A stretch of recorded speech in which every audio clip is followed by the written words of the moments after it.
Okay, it's Fraser Simpson. I'm here with Dale Barrett. This is the Queen West Business Podcast. And Dale, it's nice to finally meet you. Why don't you tell the audience about your origin story and who you are and how you got here? Hi, yeah, thanks for having me.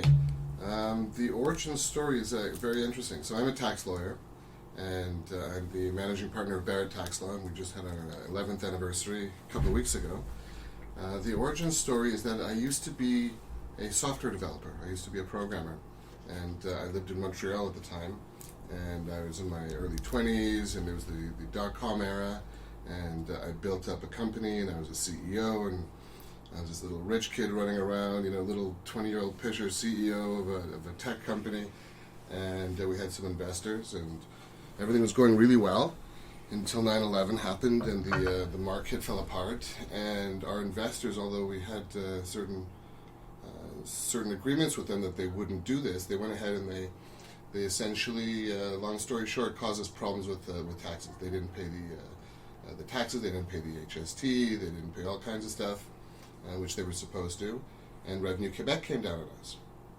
And Revenue Quebec, seized assets, froze bank accounts. Wow. They sent bailiffs. I had to move.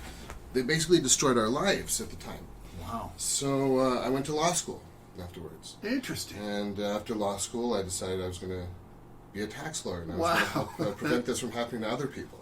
Well, that's great. That's I wasn't aware of that. Thanks for sharing that. So Yeah, most people don't know this, but it gives me some insight into what people are going through Yeah. and how my clients are feeling. well, that's great. It sounds like you have empathy for your clients. That's great. How do you? So I was going to ask you, how do you feel about Revenue Canada giving?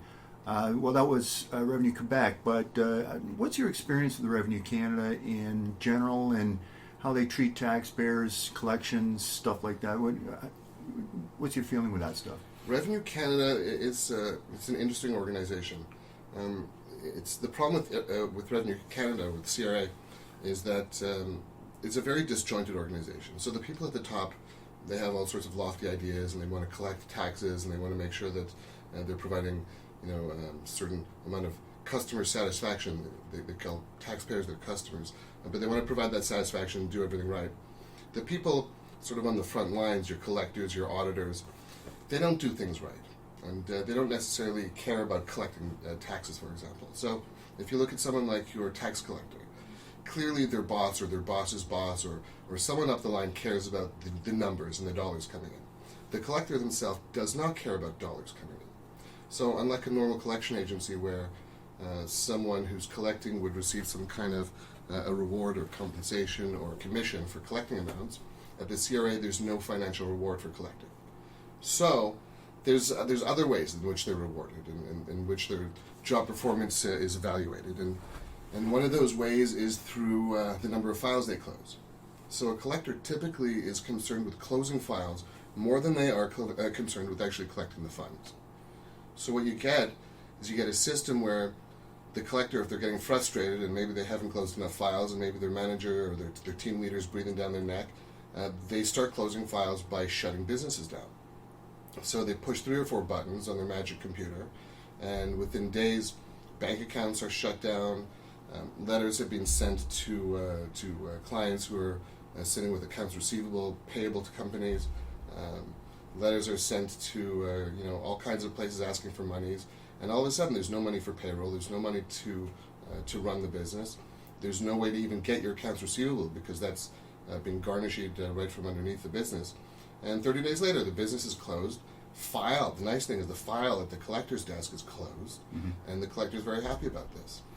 Except the taxpayer is now bankrupt. Right, well, the business is now bankrupt, and then the worst part about this is that the amounts that weren't paid, if they were HST, if they were payroll amounts, now the director of the business is liable personally, so not only is his or her business destroyed, but now they're going to go back to them at home, put a lien on their property, freeze bank accounts, take action against them personally. So they've destroyed a business, they've destroyed the income possibility for a variety of employees, they've destroyed a business person and their family, and all because they didn't feel like making a proper payment plan to collect over time, because no one was actually rewarding them for collecting the dollars. Right. Let me ask you a two-part question then. For taxpayers that may be in this position or about to be in this position, what would you say to them? And if somebody's had their accounts frozen, how do you help them? Well, let's talk about helping people first and the accounts being frozen. If accounts are frozen, that means you've got a collector who's not having a great day. They're not happy with you. One way or another, you've got to make them happy. Okay? And typically the way that's done is either by paying the whole bill, or by going bankrupt and closing their file, or by making them a reasonable payment arrangement. Okay? And people should remember that the collector isn't the end of the road. This isn't a communist country where clerks can make decisions. We can make decisions. Discretion is being conferred upon the CRA, but they didn't make the law. They're not the final answer. So if a collector is not giving a payment plan, you can certainly go forward and you can go to their team leader and have a chat with them. The team leader is not being effective. Possibly the ombudsman's office may be able to get involved if some of your rights, your taxpayer rights, are being infringed upon. But of course, there's the last option, which is going to court, and you can certainly threaten a collection agent or their team leader to take them in front of a judge in the process of judicial review in the federal court to determine if they've exercised their discretion in a reasonable manner. Mm-hmm. See, they have this discretion, but they have to exercise it properly. They can't just be a jerk arbitrarily and keep your bank account frozen. Mm-hmm. So, people who are in the position where their accounts are frozen, or they could be frozen, if they're in a collections scenario, especially if they're a business, they should really be getting some advice from their accountant, from their lawyer, from someone who knows exactly what they're doing, so they can try to prevent the business from being shut down, try to prevent the family from losing their house because they're missing mortgage payments, and so on and so forth. Right. Okay, that's great. Do you have any interesting tax stories that you'd like to share with us? You don't have to name names, obviously, and stuff like that, but I've got a lot of interesting tax stories. I'm sure you do. One of the interesting tax stories is about an audit, and it was my very first net worth audit. And the CRA has a variety of different methodologies that they can use to audit. Some of them are better than others, but if the CRA were doing their job properly, if the auditor was doing their job properly and doing a proper audit, they wouldn't just do a little sample of things. They would come and they would look at all your books and they would cross-reference everything, and they would look at your journal entries, and they would do all that fun accounting stuff to make sure everything looks right. Mm-hmm. Same as an accounting firm would do with some kind of an audit that the taxpayer paid for. It would be the same sort of methodology. Right. However, a lot of the time, auditors like to do these audits they call net worth audits.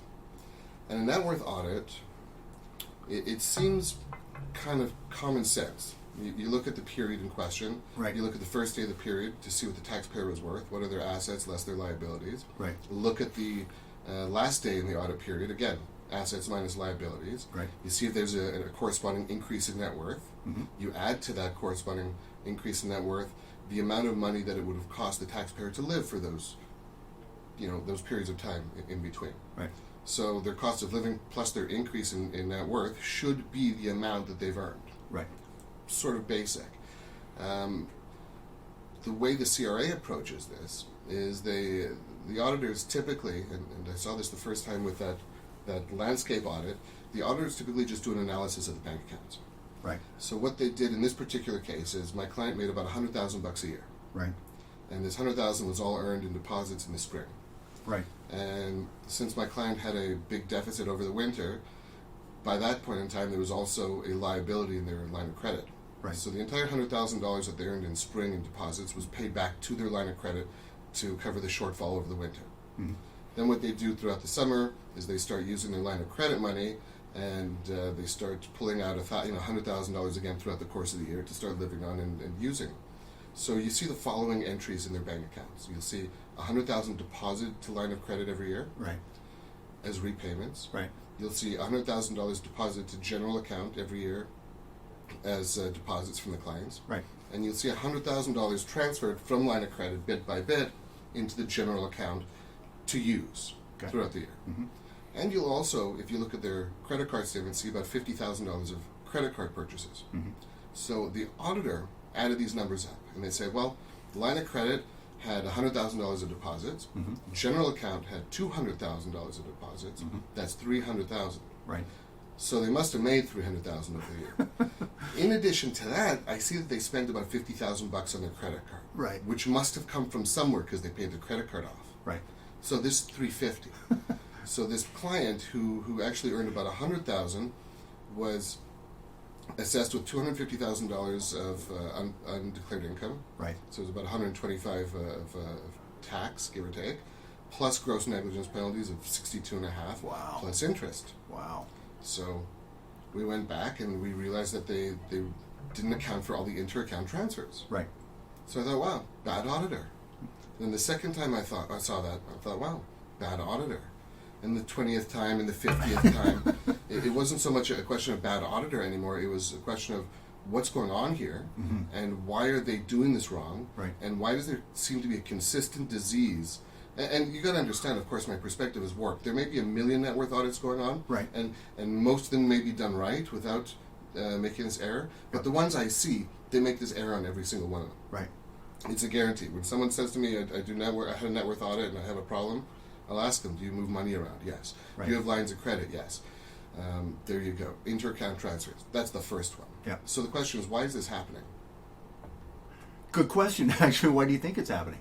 Well, if I know about this happening, if I know about this trend, they got to know about this trend. Right. You know, and if you look at the CRA Auditor's Manual, I have a copy of the Auditor's Manual in the other room in my library, and there's a whole section about net worth audits. Mm-hmm. And what's of particular interest is those sections within the section on net worth audits, which explain to the CRA auditor that the net worth audit is sort of like a blunt force instrument. It's not capable of accuracy at all. Mm-hmm. It's to be used only as a method of last resort, only when there's no other means by Right. which to explain discrepancies. Right.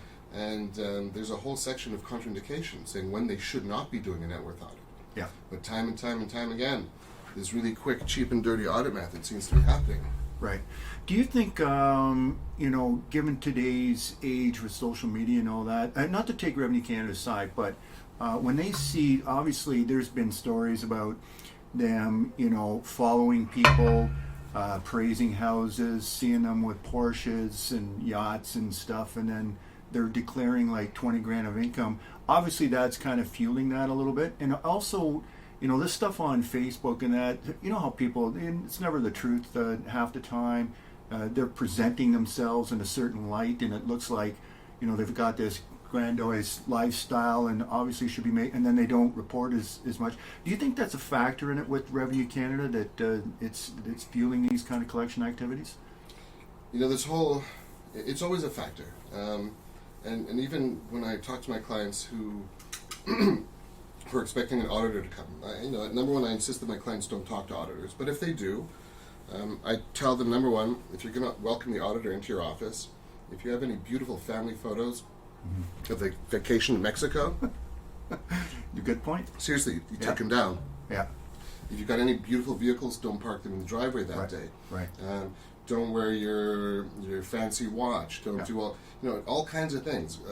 Will get the CRA to make assumptions. Right. And the problem is that when you're dealing with the CRA, it's very different from dealing outside of the CRA. It's sort of dealing with the tax court, for example. And the big difference is inside the CRA, everything they do is deemed to be correct. Mm-hmm. They're infallible. Mm-hmm.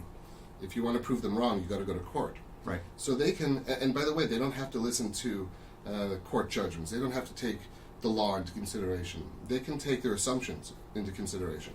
So if they have an assumption that something is the way it seems to be, based on someone's social media, based on them being on a $2 million yacht, earning $20,000 a year, if something appears to be out of order, they can make an assumption that can lead to an assessment. Mm-hmm.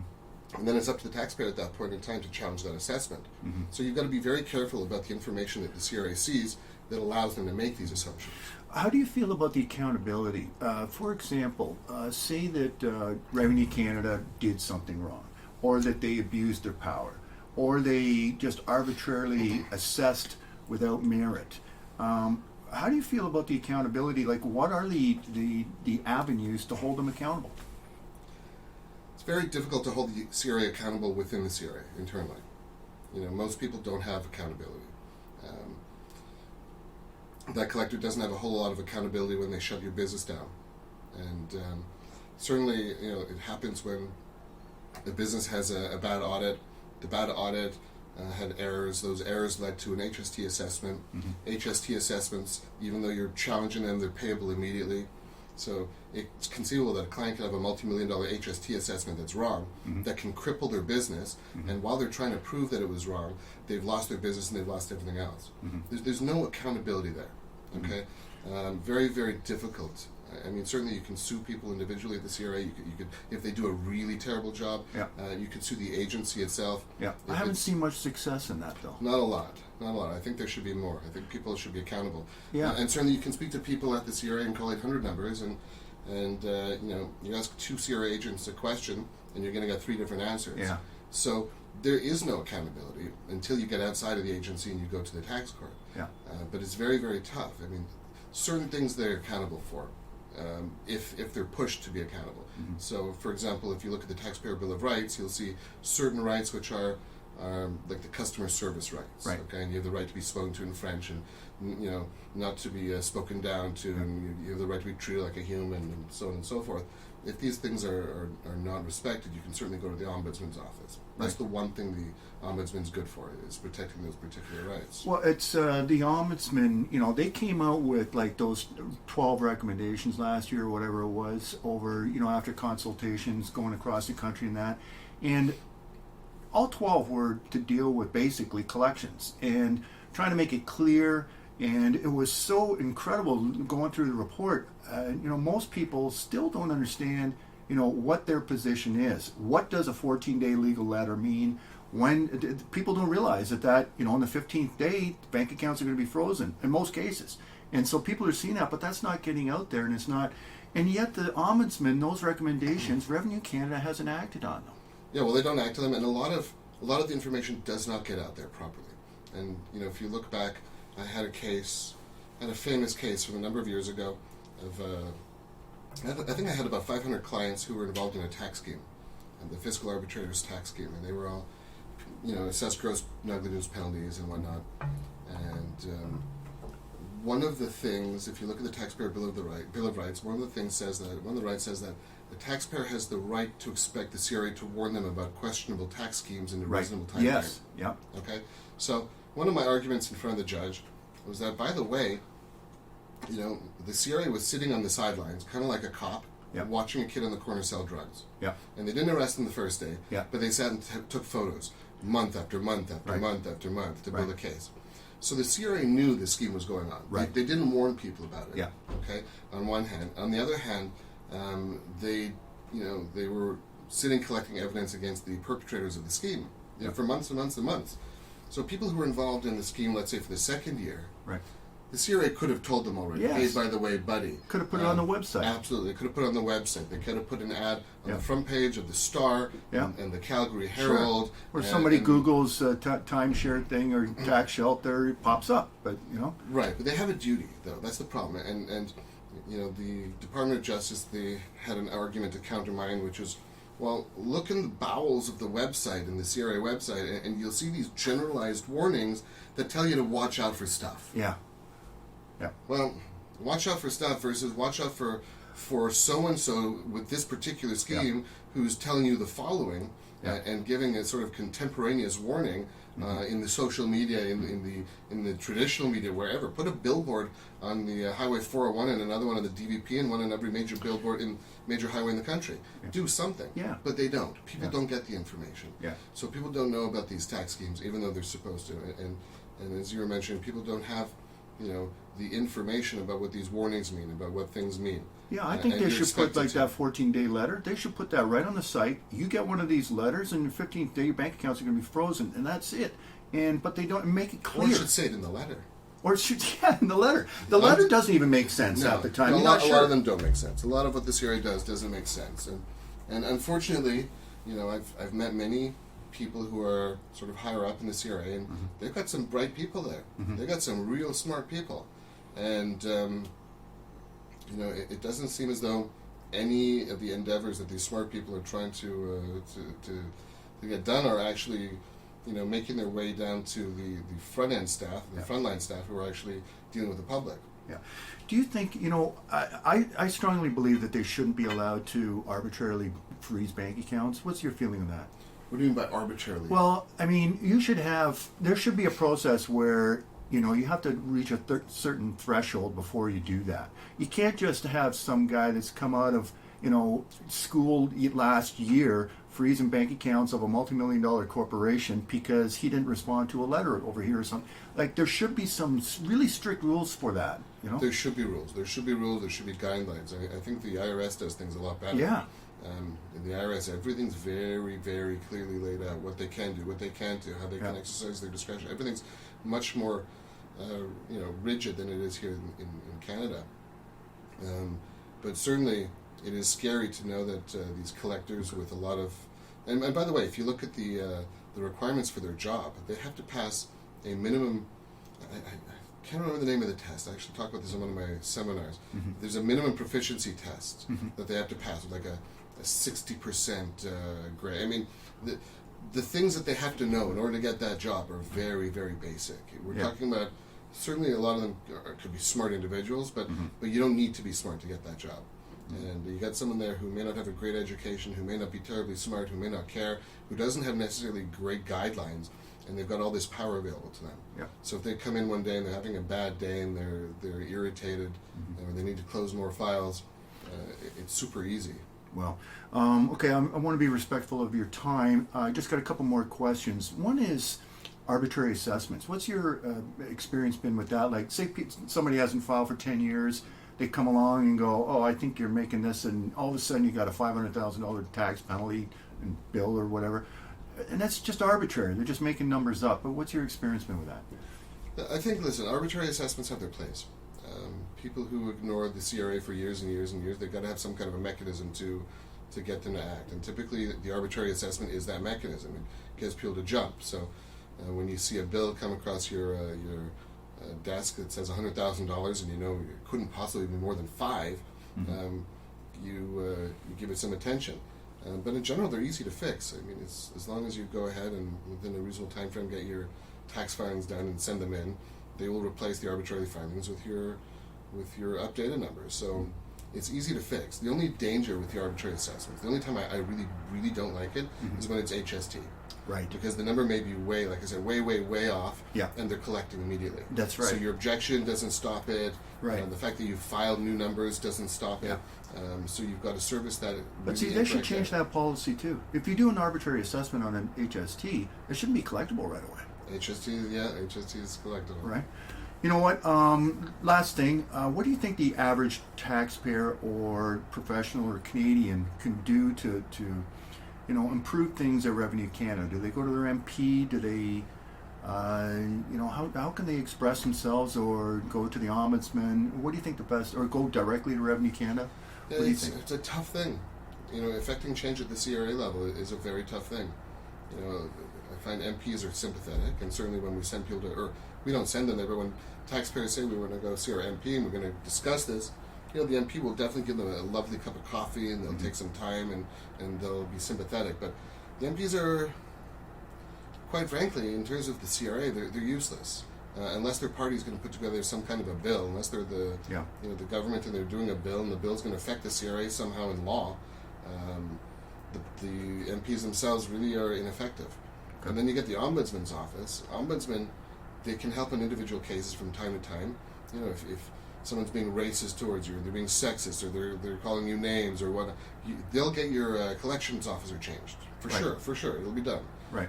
They'll get your auditor changed. They'll affect certain, small changes that will help you as an individual, but they don't have any power in general. And as you noted, they make guidelines and they issue reports, and there's all kinds of people issuing reports, and most of the things in these reports don't really get taken into consideration. Well, I thought the 12 recommendations were great. It was a very good report, and then nothing. Crickets. They didn't respond. And I've talked to the Ombudsman, talked to Revenue Canada. They said we're working on it. It's tough, and they may be working on stuff, but they move at a snail's pace, and It's been many years. I haven't seen anything amazing from the CRA in terms of changes. I've seen certain things go backwards, like the voluntary disclosure program Right. has gotten worse. Yeah. But I haven't seen much get better over the years. Right. Well, Dale, thank you for your time. I appreciate it. And hopefully we can work together in the future, make some changes. If people have tax problems, how can they get a hold of you? What's the best way? You can reach us at barretttaxlaw.com.